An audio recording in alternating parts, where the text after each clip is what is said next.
चलिए अब हम क्वेश्चन नंबर 4 को देखते हैं कि चार नंबर का क्वेश्चन हम कैसे सॉल्व करते हैं। देखो अब इसमें क्या बता रखा है कि एक भुजा है, ओके, 7 सेंटीमीटर की वाले एक घनाकार ब्लॉक, ठीक है। अब पहले हम एक घनाकार, घनाकार का मतलब होता है एक छोटा घन ले लो 7 सेंटीमीटर वाला, ये एक घन है हमारे पास, ओके,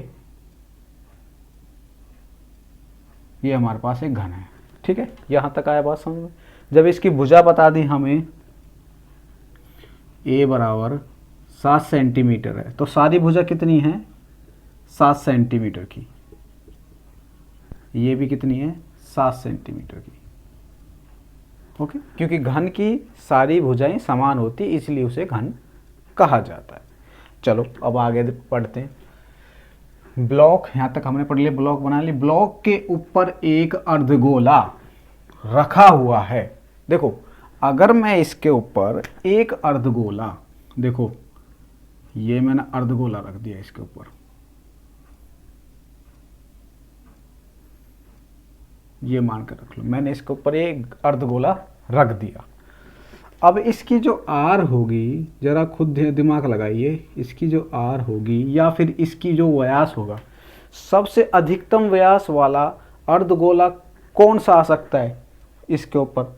7 सेंटीमीटर वाला ही आ सकता है ना। अगर मैं 8 सेंटीमीटर वाला व्यास वाला अर्धगोला लूँ तो इससे बड़ा हो जाएगा ना, तो बड़ा हो जाएगा ना। तो जैसे मैंने ये अर्धगोला लिया, ठीक है, इसकी व्यास जो है ये, अगर ये 7 सेंटीमीटर है तो ही तो इसके ऊपर फिक्स आ सकता है।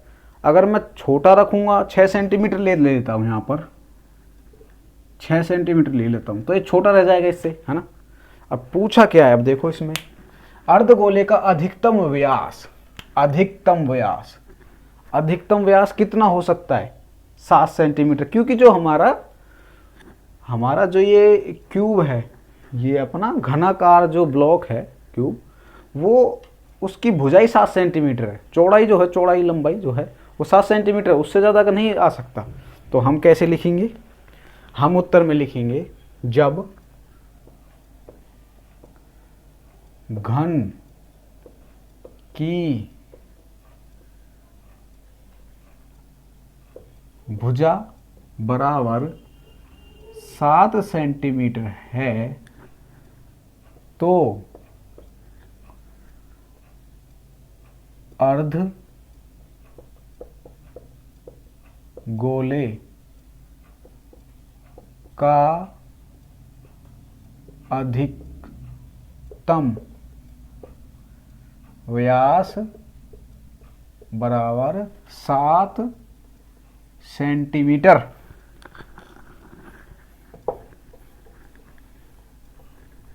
सात सेंटीमीटर होगा, ठीक है। अब हमें पता लग गया कि अर्धगोले का जो व्यास है वो है 7 सेंटीमीटर, क्योंकि अधिकतम पूछा है। अगर हमने ज़्यादा कर दिया, 8 सेंटीमीटर कर दिया, तो ये क्यूब छोटा पड़ जाएगा, बौना पड़ जाएगा ना, उससे ज़्यादा बाहर निकल जाएगा। मान लो ये क्यूब है, ठीक है, ये हमारे क्यूब है ऐसे, ठीक। मैंने इसके ऊपर एक विड्थ रख दिया इसी का 7 सेंटीमीटर वाला, अब तो है ये बराबर, ठीक है, अर्धगोला बराबर है। लेकिन अब मैं इससे एक बड़ा ले लेता हूँ, मान लो 7 की जगह 8 ले लेता हूँ, तो देखो क्या ये इससे बड़ा हो गया ना, बाहर निकल गया ना इससे। तो बाहर तो निकलना नहीं चाहिए, क्योंकि बाहर निकल गया तो फिर वो अधिकतम, तो वो वाली कंडीशन खराब हो जाएगी, फिर ये छोटा पड़ जाएगा। इसलिए अधिकतम कितना होगा 7 सेंटीमीटर वाला व्यास, ओके। चलो अब देखिए व्यास क्या हो सकता है, हमने ये निकाल लिया व्यास, ओके। हमने एक चीज़ निकाल, इस प्रकार के बने ठोस का पृष्ठीय क्षेत्रफल ज्ञात करिए। पृष्ठीय क्षेत्रफल का मतलब है यहाँ से शुरू करोगे, ये पूरा पूरा पूरा पूरा हमें इसका पृष्ठीय क्षेत्रफल ज्ञात करना पड़ेगा। अब पृष्ठीय क्षेत्रफल ज्ञात करने के लिए इसमें 2 आकृतियाँ हैं, अर्धगोले की और क्यूब। क्यूब का मतलब घनाकार जो ब्लॉक है। सबसे पहले मैं अब घनाकार ब्लॉक के बारे में हमने जान लिया कि इसकी जो भुजा है वो 7 सेंटीमीटर की है, लेकिन अर्धगोले का अधिकतम व्यास है 7 सेंटीमीटर। इस व्यास से हमें क्या चाहिए, इसकी त्रिज्या चाहिए, है ना, तभी हम निकालेंगे आगे। तो यहां लिखेंगे, तो अर्धगोले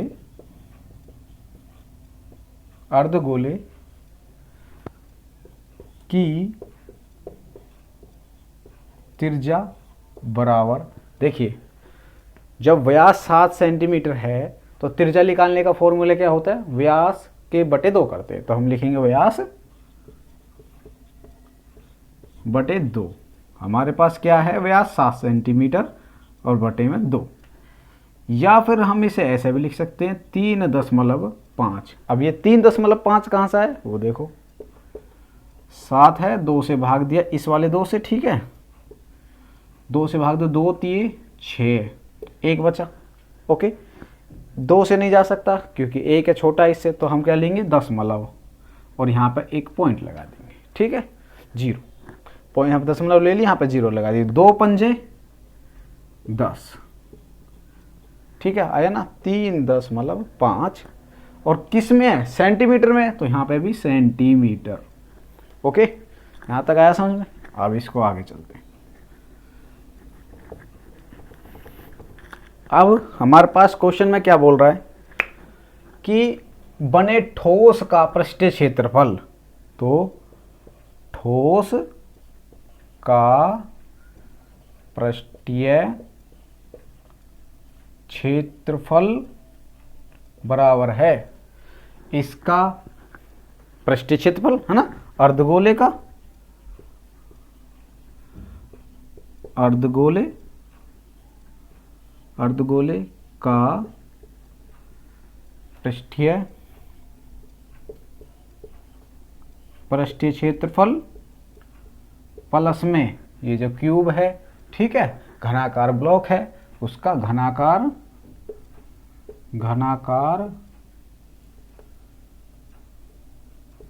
ब्लॉक का पृष्ठीय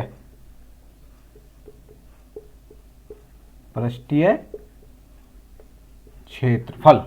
ओके, अब हमने देखा अर्धगोले का पृष्ठीय क्षेत्रफल, घनाकार ब्लॉक का पृष्ठीय क्षेत्रफल। अब हमने इस चीज का निकाल लिया। अब देखो ये इसके ऊपर रखा है ना घनाकार, ये अर्धगोला जब इसके ऊपर रखा है तो नीचे का जो सरफेस है उसका हम क्षेत्रफल नहीं निकालें, क्योंकि नीचे का क्षेत्रफल इसके साथ निकल जाएगा, तो हम इसमें से घटा देंगे इसको, माइनस वृत्त का क्षेत्रफल, ठीक है, क्योंकि जो नीचे जो वृत्त बना हुआ है, ये वाला वृत्त जिसकी r बराबर है हमारी कितनी, 7/2 सेंटीमीटर, ठीक है, इसका ये हमें नहीं चाहिए, इसमें से घटा देंगे। अब देखिए अर्धगोले का पृष्ठीय क्षेत्रफल कितना बनेगा, अर्धगोले का 2πr² प्लस घनाकार ब्लॉक का पृष्ठीय क्षेत्रफल क्या होता है, 6a², ठीक है, यही होता है ना कि भाई 6 होती हैं 6 भुजाएं। ओके, अब देखो इसको वैसे ना करो तो देख ये ए है तो कितनी होगी ये, a गुणा में a बराबर a²। अब कितने उसकी दीवारें हैं, 1 2 3 4 5 और ऊपर की 6, तो कितनी होगी 6a², ऐसा आया 6a², ठीक है, इसका फॉर्मूला जो आया। ओके, चलो हमने ये देख लिया। अब उसके बाद देखते हैं हम कि हम यहाँ पर पहुँच गए। उसके बाद हमने घनाकार ब्लॉक का पृष्ठीय क्षेत्रफल निकाल लिया। अब हम निकालेंगे वृत्त का क्षेत्रफल, और वृत्त का क्षेत्रफल क्या होता है, -πr², ये वृत्त का क्षेत्रफल होता है, ठीक है। अब उसके बाद अब हम क्या करेंगे, बराबर जो कॉमन है उसको कॉमन ले लेंगे। देखो a⁴ है। अब यहां पर देखिए a बराबर है 7 सेंटीमीटर, या फिर मैं लिख रही हूँ इसे a बराबर 7 सेंटीमीटर, ठीक है, यहाँ तक आया समझ। ये a बराबर 7 सेंटीमीटर है, तो चाहे तो हम इसमें यूं के यूं ही रख दें तो भी कोई दिक्कत नहीं, या फिर हमें इसे कॉमन ले लें। हम आसानी बरतने के लिए हम सभी को यूं ही रख लेंगे, कॉमन का थोड़ा फंडा थोड़ा गलत कर देते हैं बच्चे। तो हम ऐसे करेंगे 2 गुना में 22/7 गुना आर कितनी है हमारी ये, या फिर हम इसको लेते हैं 7/2 की पावर 2 प्लस 6 गुना में, अब ये ए कितना हमारा 7, तो 7 गुना में 7 माइनस पाई 22/7 गुना में आर कितना हमारा 7/2, तो 7/2 गुना में 7/2। ओके, अब जो कटता है उनको हम काट देंगे। देखो इसको और सॉल्व कर लेते हैं, इसको आगे आगे और सॉल्व कर लेता हूं मैं एक बार, और इसको मैं मिटा देता हूं, यहां से मिटा देता हूं। ओके,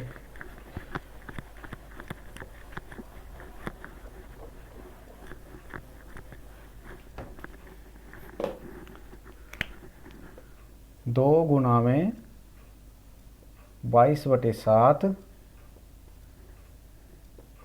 7/2 गुना में 7/2 प्लस 6 गुना में 7 गुना में 7 माइनस 22/7 गुना 7/2 गुना में 7/2, ये है। ठीक है, जो कटता है काट दो, जो कटता है काट दो। 2 से 2 कट गया, इस 2 से 11 आ गया। ठीक है, इस 2 से 11 आ गया। हमारे पास क्या बचा, 11 गुना में 7 प्लस 6 गुना में 7 गुना में 7 माइनस 11 गुना में 7 गुना में, नहीं गुना नहीं है यहाँ पे, 7/2 ये। ठीक है, इसको मिटा देते हैं। ओके, अब देखिए 11 7 77 प्लस 7 6 42 गुना में 7 माइनस, इसकी वो करेंगे एलसीएम लेंगे, वैसे तो गुणा में है कोई दिक्कत नहीं, 11 7 77/2। अब हम सभी का एलसीएम ले लेंगे, एलसीएम लेंगे तो हमारे पास क्या आया, 77 गुना में 2 प्लस 42 गुना में 7 गुना में 2 माइनस 77। ठीक है, हमारे पास आ गया ये। अब हम इसको और सॉल्व आउट करेंगे, 77 गुना में 77। देखो अब इसमें गुणा कर देंगे, इसकी कोई फ़र्क नहीं पड़ता, यहाँ से हम गुणा कर लेंगे। 7 दूनी 14 4 को हासिल पाइए 1, 7 दूनी 14 1 15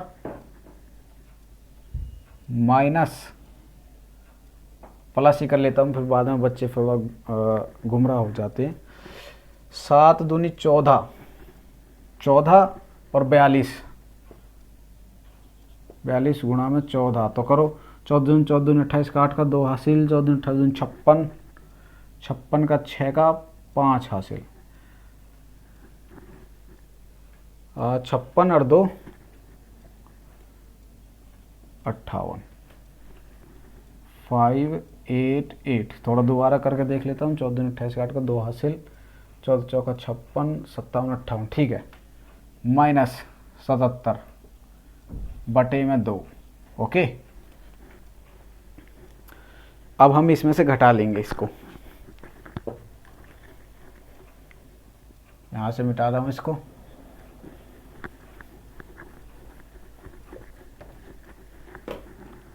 हम इसमें से घटाएंगे तो हमारे 154 में से 77 घटाऊंगा तो वो यह 77 ही आएगा। तो यहाँ लिखेंगे 77 प्लस के 588 बटे में 2 बराबर, और इनको जोड़ेंगे तो 8 7 15 का 5 का हासिल पाई 1, 8 7 15 1 16 6 का हासिल पाई 1, 5 और 1 6 बटे में 2।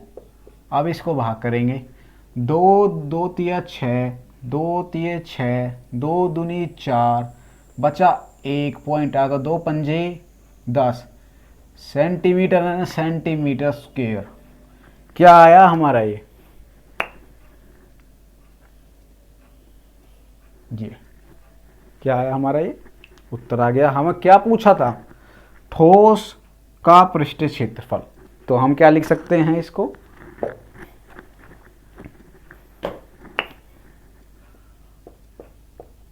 ठोस का पृष्ठीय क्षेत्रफल हमारा आ गया ये। ओके, आया कुछ समझ? अगर समझ में नहीं आया तो एक और वीडियो को दोबारा देखना तो आपके बिल्कुल समझ में आ जाएगा। ठीक।